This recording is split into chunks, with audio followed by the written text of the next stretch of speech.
du verset 1.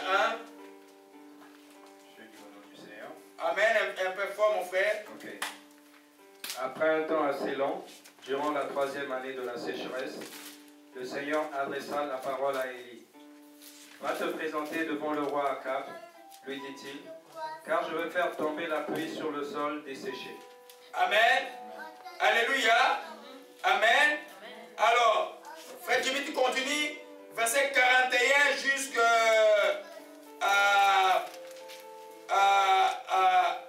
45. J'en reviens, je vais vous enseigner un principe rapidement. Je lis au nom du Seigneur. Amen. Ensuite, Élie dit à Akab, va manger et boire, car j'entends le bruit de la pluie. Akab alla manger et boire. Quant à Élie, il se rendit vers le sommet du mont Carmel, où il s'inclina jusqu'à terre, le visage entre les genoux. Puis il dit à son serviteur, monte donc pour regarder du côté de la mer. Le serviteur monta, regarda et revint dire, il n'y a rien du tout. À 7 reprises, Élie l'envoya regarder. La 7e fois, le serviteur déclara, il y a un petit nuage qui monte de la mer. Il n'est pas plus grand que la main. Alors Élie lui ordonna, va dire à Akab d'atteler ses chevaux et de redescendre avant que la pluie ne le retienne. Le ciel devint de plus en plus sombre à cause des nuages amenés par le vent, et une forte pluie se mit à tomber, tandis que le roi Akab, sur son char, rentrait à Jezréel. Amen. Alléluia. Alors, dans 1 roi 18, vous voyez bien que c'est l'Éternel, notre Dieu Tout-Puissant, qui a dit à son prophète, présente-toi devant Akab, je ferai tomber la pluie. Qui a dit? L'Éternel. Mais pourquoi le prophète a-t-il prié? Si une prophétie, quand il arrive, il faut l'attendre passivement. Pourquoi a-t-il prié? Pour que cela puisse s'accomplir. Alléluia. Retenez, c'est Dieu qui a dit à Akab, au prophète Élie, qu'il va dire à Akab qu'il va pleuvoir. Maintenant, le prophète qui est serviteur de Dieu, pourquoi a-t-il prié? Parce que déjà, quand il y a une prophétie, quand on te dit une prophétie, c'est une prophétie, c'est ok, ça va s'accomplir. Une prophétie, on l'attend dans la prière. Une prophétie, on le met dans la prière. Une prophétie, on la met comme une proclamation de la parole de Dieu. Tu dois proclamer cela. Quand tu pries, tu dis Dieu a dit cela, je l'ai, tu commences à le proclamer. Il est ça à Genèse 7 fois. La Bible dit dans le même texte, dans Jacques chapitre 5, il a prié. Élie était un homme de même nature que nous. Il pria avec instance. Amen. Et la pluie tomba. Amen. Dans Jacques, on n'a pas dit que c'est Dieu qui a dit. Amen. C'est pourquoi la Bible, il faut la prendre toujours dans. Il faut connaître la parole dans son ensemble. Alléluia. C'est pourquoi, quand tu as reçu une prophétie, ça ne dit pas que tu peux rendre grâce à Dieu une prière, mais tu rends grâce à Dieu continuellement dans une prière. Parce que l'action de grâce, c'est une prière. Mais tu ne restes pas comme ça. Quand tu vois le contraire de la prophétie arriver, tu fais quoi? Tu résistes avec ce que la parole de prophétie que tu as reçue. L'Éternel a dit ceci. Le serviteur de Dieu m'a dit ceci. Tu es sûr que le serviteur de Dieu qui te parle vraiment de Dieu, tu prends cela dans ta bouche et tu verras ça s'accomplir. Alléluia. L'erreur que beaucoup de gens commettent, ils reçoivent une prophétie et puis ils sont passifs. On n'attend pas passivement une prophétie, on l'attend activement. Alléluia. Amen. Mais pour ta prière, la raison que tu vas avoir des résultats dans la vie, dans ta vie de prière, tu dois être une personne persévérante. Persévérante. Si tu ne persévères, la prière personnelle, la prière en commun. Ira, bien-aimé, je vais prier pour toi seul. Mais l'onction corporative qui arrive quand 2, 3, c'est les gens qui craignent Dieu sont là, est plus grande que l'onction d'un individu suivi quand il prie seul. Ouais, c'est pourquoi je dis aux gens, je prie pour vous à l'église par exemple. Alléluia. Parce que l'onction corporative, des fois, amen, qui ont été déjà guéris, c'est ça que je les touche. Hein? Vous voyez un peu? L'onction coopérative est plus grande. C'est le Saint-Esprit agit et puis c'est très important de comprendre cela. Mais si toi tu n'es pas régulier dans la réunion de prière, si tu n'es pas régulier là où les gens s'assemblent pour prier, tu vas rater. Je disais aux gens, mais l'ange qui descendait dans la piscine, les gens n'exploite pas bien cette parole-là. Cette parole veut dire aussi ceci, que tu ne sais pas exactement quand la grande onction de Dieu va s'accomplir. Amen. C'est très important. Ceux qui persévèrent dans la prière, c'est eux qui voient les choses. Amen. Qui était jeudi à la prière? Amen. Ils ont vu ce qui s'est passé jeudi à la prière. Voyez un peu. Au fur et à mesure que tu persévères dans la prière, tu es sûr, comme je l'ai dit, tu pries jour et nuit, Dieu ne tardera pas à se faire voir. Tu verras Dieu.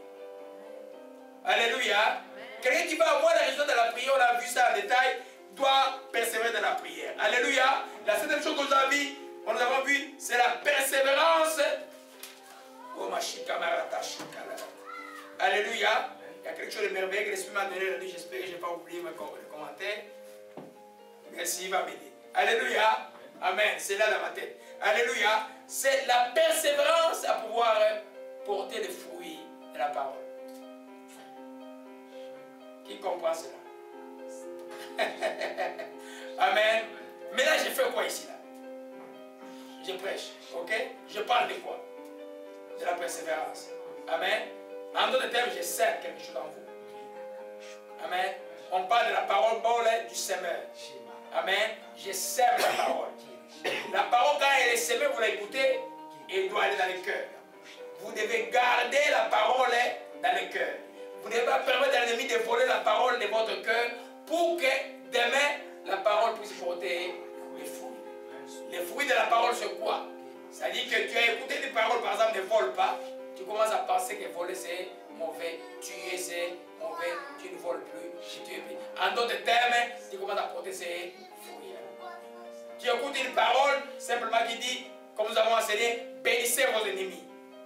Amen. Tu gardes cette parole. Son fruit sera quoi? Quand il sera pas de ton ennemi ou tu attends tes ennemis ce qu'ils font, tu commences à les bénir. En d'autres termes, tu es en train d'exprimer les fruits de la sémence que tu as eue en toi. Alors, mais si tu es un chrétien oublié, tu ne porteras jamais les semences. Vous savez un peu? Il y a des gens qui voient les trains passer, qui ne sont jamais montés dans les trains. Parce que la parole ne demeure pas dans les cœurs. Alléluia.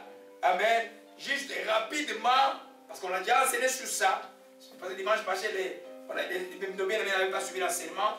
Alléluia. Et Luc 8. Amen. C'est pourquoi quand vous venez, vous écoutez la parole, que ce soit à l'église, que ce soit à la maison, où vous lisez votre Bible, il faut garder la parole dans les cœurs. Alléluia. Ce que vous avez écouté, il faut vous garder l'essentiel dans les cœurs. Si c'est une prédication ou un enseignement, et si c'est un verset que vous dites, il faut les comprendre. Quand vous méditez la parole, elle reste dans le cœur. C'est pour qu'elle porte des fruits. Alléluia. Amen. Alléluia. Verset 15. Luc 8, verset 15, s'il vous plaît. On va aller rapidement. Je lis au nom du Seigneur. Amen. La semence qui tombe dans la bonne terre représente ceux qui écoutent la parole et la gardent dans un cœur bon et bien disposé, qui demeurent fidèles et portent ainsi des fruits. Amen. Qui demeurent fidèles ou qui persévèrent. On va voir ça en détail. Alléluia. Dans la parole du semeur, vous voyez que la première catégorie, c'est les Grecs sont tombés le long du chemin. Jésus explique, dit, puis les diables viennent enlève de là que la parole de peur qu'il ne croit et ne soit sauvé. De la semence est tombée, les diables. Tu écoutes la parole et puis un coup de frisson et puis quelqu'un te vole, tu es parti. Tu sors de l'église au lieu d'aller en cours de route méditer la parole. Non, non, tu es dans les causeries, l'ennemi vient, il te vole. Donc cette parole n'a pas eu le temps de pénétrer en toi et elle va apporter des fruits. Alléluia. La deuxième catégorie, nous voyons que sur l'Europe, c'est ceux qui reçoivent la parole avec joie. Beaucoup sont là, comme ici, vous êtes joyeux maintenant. Mais ils n'ont pas de racines, c'est-à-dire qu'il n'y a pas de doctrine en eux. Amen. Et puis, ils succombent au moment de la tentation. Alléluia. La quatrième catégorie, c'est ceux qui, beaucoup de chrétiens sont là. Jésus a parlé des épines. Ce sont ceux qui entendent la parole de Dieu, s'en vont, la laissent étouffée par les soucis, les richesses et le plaisir de la vie. Ils ne portent pas les fruits qui viennent à la maturité. C'est beaucoup de chrétiens sont là-dedans. Tu as écouté la parole, elle est dans le cœur. Mais toi, ton cœur n'est pas libre. Ton cœur est tourmenté par les soucis de la vie, les plaisirs de ce monde, tellement tourmenté. Les fruits ne peuvent pas mener à maturité. Un fruit qui ne peut pas maturité, c'est quelque chose. Non, il est chétif. Tu vas sur les marchés, personne ne va acheter des mangues qui sont petites comme ça. Là. Amen. C'est comme vous allez dans la forêt africaine, je prends l'exemple. S'il y a un manguier dans la forêt qui est couvert des autres arbres, le manguier sera comment? Il sera petit, même ses fruits seront petits. Amen. Vous laissez étouffer les soucis de la vie. Les chrétiens doivent être quelqu'un qui vit dans les soucis. Aujourd'hui, vous voyez, dans la chrétienté, il y a beaucoup d'enseignements sur la prospérité. Amen. On voit les pasteurs qui rêvent qui a changé de voiture là. Amen. Ils sont à côté. Amen. Ce qui fait que quand ils auront des vrais tests, où Jésus va dire, ou même Baal va les tester, ou les démons vont les tester, ils vont fuir. Amen. C'est déjà des pasteurs, ils voient un vrai pasteur qui agit avec la présence de Dieu. Oh, c'est un magicien. Alléluia. Parce que les richesses, les soucis de la vie vont étouffer. Alléluia. Mais ce que nous enseignons aujourd'hui, que celui qui a reçu avec un cœur honnête et bon, retiens la parole. La première chose, tu retiens la parole parce que ton cœur est bon.